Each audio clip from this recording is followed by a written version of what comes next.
ঢাকা বিশ্ববিদ্যালয়ের ভর্তি পরীক্ষায় যারা ফেল করে তারা আসলে কেন ফেল করে? মূলত কয়েকটা কারণে। প্রথম কারণটা হচ্ছে তারা এইচএসসির যে বোর্ড বই থাকে এই বোর্ড বইয়ের মেইন টপিকগুলো ভালো করে পড়ে না।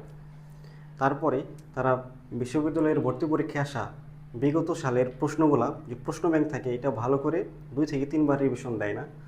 তারপরে রিটেন যে প্রিপারেশনটা থাকে এই রিটেন প্রিপারেশনটা পরীক্ষার 1 মাস আগে নেওয়া শুরু করে, যেটা নেওয়ার কথা ছিল প্রথম থেকেই, দুইটা পাশাপাশি MCQ preparation plus written preparation.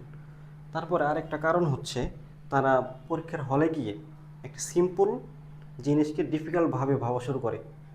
Simple জিনিস আসছে ক্লাস 9-10-এর বাংলা বই থেকে ধরি বা যেখানে থেকেই হোক, কিন্তু ওইটা সিম্পল।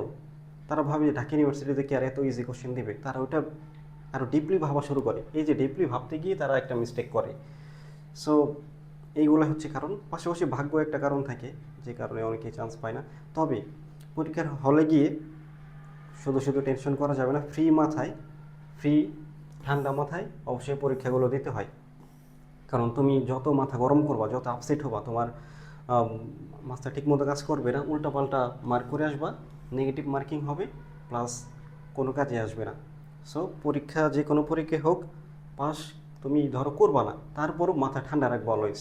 কারণ এই যাতে মাথা ঠান্ডা যে যত বেশি রাখতে পারে সে তত বেশি মার্ক করতে পারে, নেগেটিভ মার্কও তার কম হয়। আসসালামু আলাইকুম।